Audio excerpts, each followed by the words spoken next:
সম্মানিত শ্রোতা মণ্ডলী, আজকে আমি আপনাদের সম্মুখে যে বক্তব্য বিষয়টা নিয়ে দণ্ডায়মান হয়েছি সেটা হচ্ছে মুমিনের বৈশিষ্ট্য।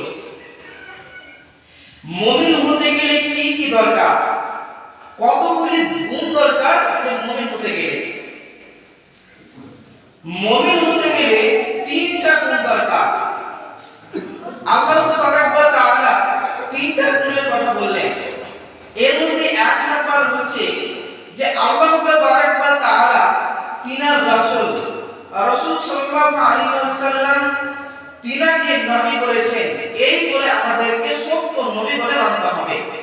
যে ব্যক্তি আল্লাহ ও রাসূলকে সত্য নবী বলে যে ব্যক্তি দাবি করবে, যে ব্যক্তি আল্লাহ ও রাসূলকে সত্য রাসূল বলে যে ব্যক্তি মনে করবে, সেই ব্যক্তি ঈমানদার। এক নাম্বার হলো। দুই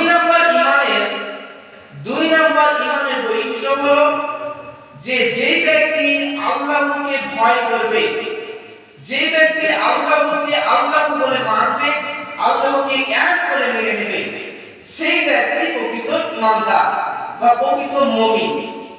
এবার আল্লাহ তাআলা তিনি বললেন কুল হুয়াল্লাহু আহাদ, তিনি বলো আল্লাহ এক, আল্লাহুস সামাদ, আল্লাহু মুতাবিদিন, লাম ইয়ালিদ ওয়া লাম ইউলাদ, তিনি কাউকে জন্ম দেননি এবং তিনি কারো দ্বারা জন্মলাভ করেননি, ওয়া লাম ইয়াকুল লাহু কুফুয়ান আহাদ, এবং তিনার সমতুল্য কেউ নেই।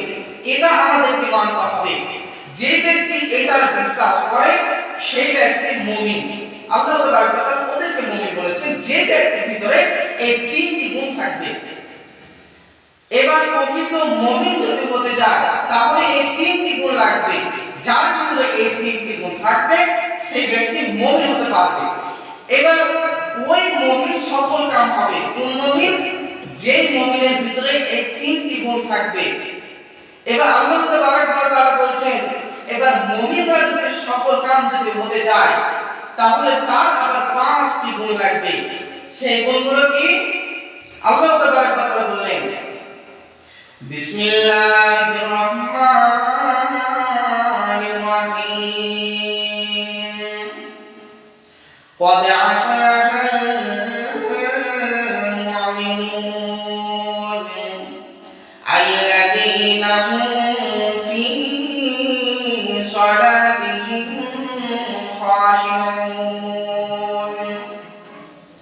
আল্লাহ তাআলা বলছেন قد أفلح المؤمنون, ওই সব মুমিন সফলতা অর্জন করবে যে সব মুমিন আল্লাযীনা হুম ফি সালাতিহিম খাশিউন, যে সব মুমিন ধৈর্য ধরে নামাজ আদায় করবে, যে সব মুমিন ধীরে স্থিরভাবে নামাজ আদায় করবে, ওই সব মুমিন সফলতা অর্জন করবে, সফলতা লাভ করবে। এর আল্লাহ তাআলা বলেন আল্লাযীনা হুম আনিল লাগবি মুরিজুন। এরপরে যে ব্যক্তি প্রকৃত মুমিন এবং সফলতা অর্জন করতে চায় তার ভিতরে আরেকটি গুণ থাকবে যে ওই ব্যক্তি যেখানে ফালতু কথা বলানো হয়, যেখানে বেফালতু কথা হয়, যেখানে বেফালতু গল্প হয়, বোঝানো হয়, ওখানে সেই ব্যক্তি থাকবে না। যে গল্পটা দুনিয়ার কোনো কাজে লাগে না, যেই গল্পটা আখিরাতের কোনো কাজে লাগে না, ওই গল্পটার কাছ থেকে যে ব্যক্তি দূরে থাকবে ওই ব্যক্তি আল্লাহ তাআলা ওই ব্যক্তির জন্য বললেন ওই ব্যক্তি প্রকৃত মুমিন হতে পারবে এবং ওই মুমিনটাই সফলতা অর্জন করবে। এর আল্লাহ তাআলা বললেন ওয়াল্লাযীনা হুম লিযাকাতি ফাইলুন, এবং ওই ব্যক্তি যদি মুমিন হয়ে সফলতা নিতে চায় তাহলে ওই ব্যক্তির ভিতরে আরেকটি গুণ থাকবে। সেই গুণটা হলো সেই ব্যক্তি যাকাত দিবে, কোনো দ্বিধাবোধ করবে না। সেই ব্যক্তি তার মাল থেকে যাকাত দিবে, কোনো পরোয়া করবে না, কোনো তাআক্কুল করবে না। সে নিজেকে সেই ব্যক্তি আনন্দ অনুযায়ী তার মালকে সেই ব্যক্তি যাকাত দিয়ে দেবে। আল্লাহ তাবারক ওয়া তাআলা তিনি দ্বিতীয় নম্বরে যাকাতের কথা বলেছেন। প্রথম নম্বর আল্লাহ তাবারক ওয়া তাআলা বললেন ওয়া আকিমুস সালাত, সর্বপ্রথম সালাত আদায় করো, ওয়া আতুজ যাকাত, দ্বিতীয় নম্বরে তিনি বললেন ওয়া আতুজ যাকাত, তুমি যাকাত প্রদান করো। অর্থাৎ যদি ওই ব্যক্তি মুমিন হতে চায় এবং মুমিনের ব্যক্তি ওই ব্যক্তি যদি সফলতা নিতে চায়, তাহলে ওই ব্যক্তি সেই ব্যক্তি যাকাত দিবে, কোনো দ্বিধা বোধ করবে না। আল্লাহ তাবারক ওয়া তাআলা পাঁচ ব্যক্তির জন্য বললেন যে ওই ব্যক্তি মুমিন হয়েছে, কিন্তু মুমিনের পর যদি সে সফলতা নিতে চায়, যদি মুমিনের পর যদি সে পরিত্রাণ পেতে চায়, তাহলে সেই ব্যক্তির ভিতরে এই পাঁচটি গুণ লাগবে। আল্লাহ তাবারক ওয়া তাআলা তারপরে তিনি বললেন ওয়াল্লাযীনা হুম লিফুরুজিহিম হাফিযুন, এর মানে হলো যদি ওই ব্যক্তি মুমিন হতে চায় এবং ওই ব্যক্তি মুমিন থেকে সফলতা নিতে চায় বা পরিত্রাণ পেতে চায়, তাহলে তাকে আরেকটি গুণ তার ভিতরে থাকবে। সেই গুণটা হলো সেই ব্যক্তি তার যৌনকে হিফাজত করবে, তার লজ্জাস্থানকে হিফাজত করবে। এই পাঁচটি গুণ ওই বান্দার উপরে থাকবে। যেই বান্দা প্রকৃত মুমিন হবে এবং ওই বান্দাটা পরিত্রাণ পেয়ে যাবে, ওর ভিতরে এই পাঁচটি গুণ দরকার। যে বান্দার ভিতরে এই পাঁচটি গুণ থাকবে, সেই ব্যক্তি পরিত্রাণ পেয়ে যাবে।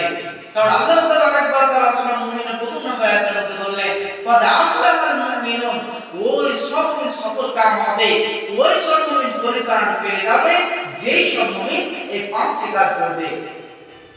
এর জন্য আমাদেরকে এই পাঁচটি কাজ ভালোভাবে আমাদেরকে করতে হবে। কিন্তু আজকে আমাদের ভিতরে এই পাঁচটি প্রকারের মধ্যে, এই পাঁচটি গাইডলাইনের মধ্যে একটি গাইডলাইন আমাদের ভিতরে আজকে নাই। এর জন্য আমরা আল্লাহ তাবারক ওয়া তাআলা বলেছেন, হে পৃথিবীর মানুষ, তোমাকে আমি পাঁচটা জিনিস ভালোভাবে আমি যাচাই করতে বললাম। এই পাঁচটি জিনিস তোমাদের জন্য ভালোভাবে আমি মেনে যেতে বললাম। তোমরা এই পাঁচটি জিনিস ভালোভাবে তোমরা গ্রহণযোগ্য করো, পাঁচটি জিনিসের উপরে তোমরা ভালোভাবে তোমরা লুটিয়ে পড়ো। বিশ্বনবী বললেন, তোমাদের মধ্যে যদি তুমি মুমিন হও, যে ব্যক্তি নবীকে নবী বলে মেনে নেবে, সত্য নবী বলে মেনে নেবে, ওই ব্যক্তি শুধুমাত্র মুমিন হবে না। মুমিন যদি সে হতে চায়, তাহলে তার ভিতরে আরেকটি গুণ দরকার। তিনটি গুণ বিশ্বনবী আগতে বললেন, ওর মধ্যে তারপরে পরে আরেকটি করে গুণ দরকার। বিশ্বনবী বলছেন, আমাকে যেই ব্যক্তি সত্য নবী বলে মেনে নেবে, ওই ব্যক্তি হলো প্রকৃত মুমিন। এবং আমাকে মুমিন বলে মানার পর, আমাকে নবী বলে মানার পর, এরপরে আমি যে হাদিসগুলো বলেছি, আমি যে কথাগুলো বলেছি, এই কথাগুলোর প্রতি সেই ব্যক্তি অটল যদি থাকে, তাহলে সেই ব্যক্তি মুমিন, ওই ব্যক্তি ঈমানদার। নবী সাল্লাল্লাহু আলাইহি সাল্লাম, আমরা নবী সাল্লাল্লাহু আলাইহি সাল্লামকে শুধু বললাম যে নবী সাল্লাল্লাহু আলাইহি সাল্লাম তিনি সত্য নবী, তো আমরা এটাতেই আমরা ঈমানদার হয়ে গেলাম না, আমরা এটা বলতে আমরা মুমিন হয়ে গেলাম না। মুমিন হতে গেলে আরো কিছু পয়েন্ট দরকার, সেগুলো বিশ্বনবী বলে দিয়েছেন যে মুমিন যদি তুমি হতে যাও, তাহলে তুমি এই পয়েন্ট তুমি মেনে চলো, তাহলে তুমি মুমিন। যদি প্রকৃত মুমিন হতে চাও, তাহলে তোমার ভিতরে এই গুণ থাকবে। বিশ্বনবী এগুলো আমাদেরকে বলে দিয়েছেন। বিশ্বনবী বলেছেন, ওয়া নাবি হুরায়রা রাদিয়াল্লাহু তাআলা আনহু ক্বালা ক্বালা রাসূলুল্লাহ সাল্লাল্লাহু আলাইহি ওয়াসাল্লাম। বিশ্বনবী সাল্লাল্লাহু আলাইহি ওয়াসাল্লাম বলেছেন, ইয়াতি আলান নাসি জামানুন লা ইয়াকাল্লিল মারউ মা ফাদা মিনহু আমিনাল হালালি নবী বলছেন, হে পৃথিবীর মানুষেরা, তোমাদেরকে আমি যেটা হালাল বলে মেনে নিয়েছি, তোমাদেরকে আমি যেটা হালাল বলে আমি ঘোষণা করে দিয়েছি, সেটাই তোমার জন্য হালাল, এবং তোমার জন্য যেটা হারাম বলে ঘোষণা করে দিয়েছি, ওটাই তোমার জন্য হারাম। এরপর বিশ্বনবী আরো বলেন যে তোমাদের মধ্যে, তোমাদের সম্মুখে এমন একটি জামানা আসবে, তোমাদের মধ্যে এমন একটি কাল আসবে, যে কালের মধ্যে মানুষ পেছনে তাকিয়ে দেখবে না যে সে কোন রাস্তায় সে কাজ করলো, ভালো রাস্তায় করলো না মন্দ রাস্তায় করলো, ওই ব্যক্তি কোনো তাআক্কুল করবে না।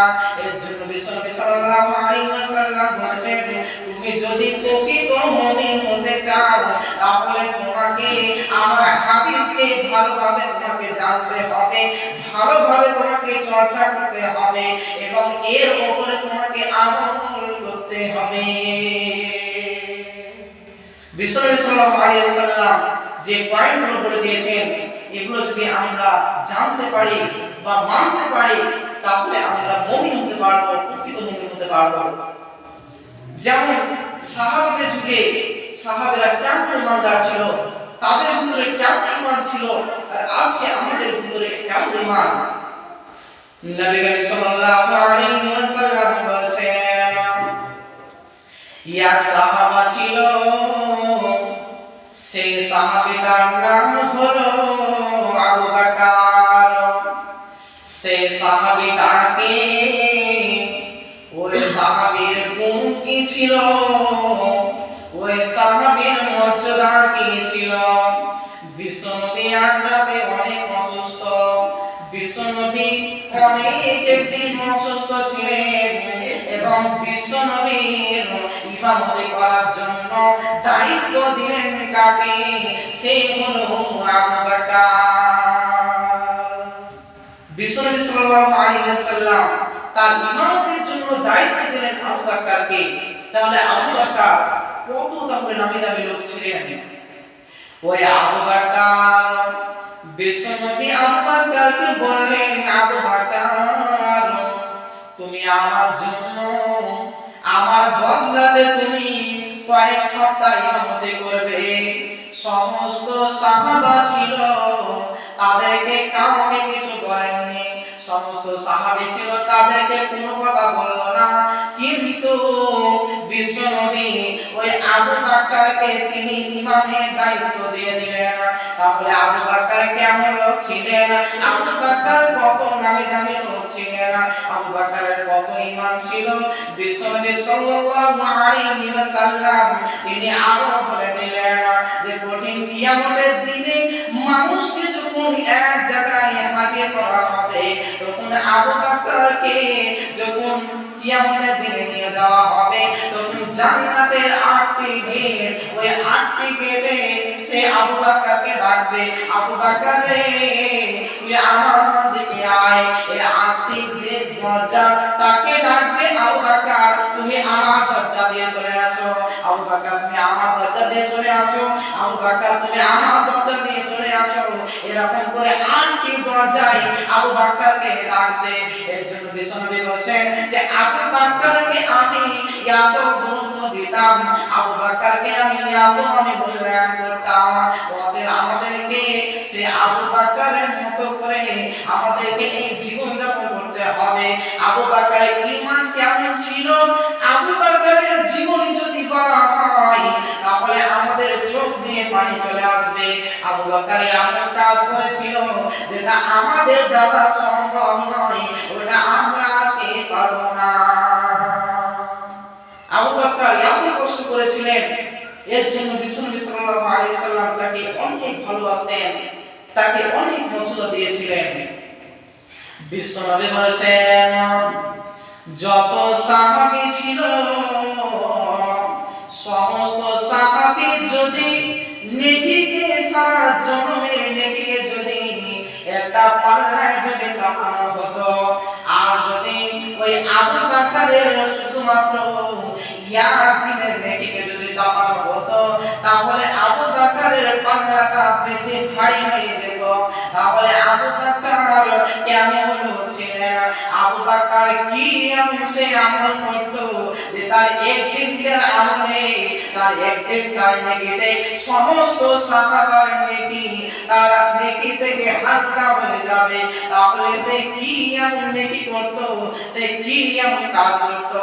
বিশ্বনবী সাল্লাল্লাহু আলাইহি ওয়াসাল্লাম বললেন, হে আবু বকর রে, তুমি তোমার উম্মতদেরকে বলে দাও যে তুমি যেমন ভাবে তুমি এই দুনিয়াতে তুমি যা করো, তোমার উম্মতদেরকে তুমি হাদিসের মধ্যে তুমি জানিয়ে দাও যে তুমি কিরকম ভাবে পৃথিবীতে চলাফেরা করেছো, ওই রকম ভাবে তোমার উম্মতরা যেন পৃথিবীর বুকে চলাফেরা করতে পারে।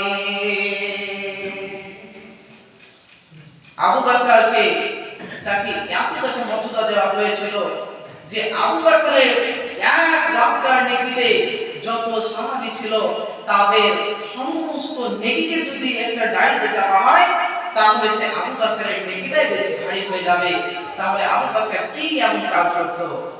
বিশ্বনবী বলেন, আবু বকর একদিন সে নিজের বুকে সে ব্যক্তি থাপড়াচ্ছে আর চড়াচ্ছে। বিশ্বনবী আবু বকরকে বলল, আবু বকর তোমার কি হয়েছে তুমি বলো, তুমি এরকম ভাবে তোমার বুকে কেন তুমি থাপড়াচ্ছ, কেন তুমি তোমার নিজের বুকে তুমি নিজে চড়াচ্ছ বলো? তখন আবু বকর বলল, ইয়া রাসূলুল্লাহ, হে আল্লাহর রাসূল, আমি আপনার মাজলিসে কিছুক্ষণ আগে যখন বসেছিলাম তখন আপনার কোরআন হাদিসের যখন আমি কথা শুনছিলাম তখন আমার হৃদপিণ্ডটা আমার কাঁপছিল, আমার বুকটা অন্তরটা কেঁপে যাচ্ছিল, ফেটে যাচ্ছিল, আমি অঝোর নয়নে আমি কান্না করছিলাম।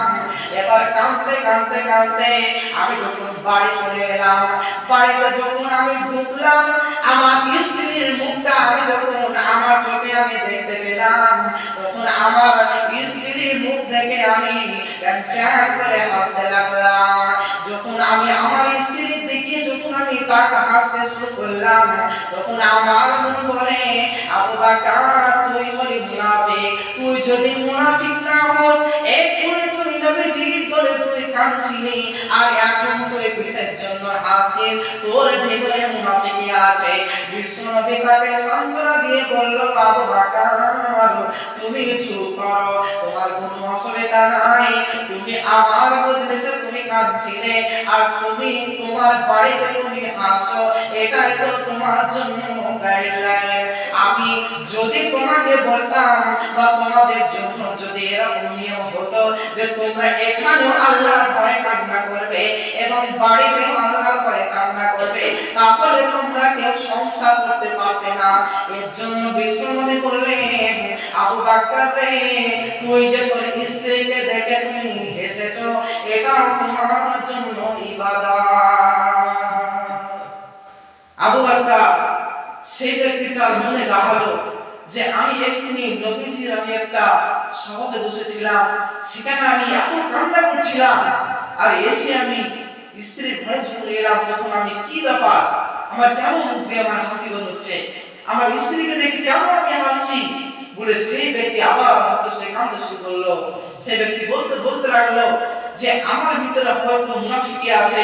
সে ব্যক্তি নিজে নিজে কি বলতে লাগলো, আমার ভিতরে হয়তো মুনাফিকি আছে। তো আমি এক্ষুনি কাঁদতে কাঁদতে এক্ষুনি আমি হাসতে শুরু করলাম। এরপরে বিশ্বনবীকে যখন জানালো, বিশ্বনবী বললেন যে তুমি তোমার স্ত্রীর সঙ্গে তুমি হাসছিলে তো এটাও তোমার জন্য ইবাদত।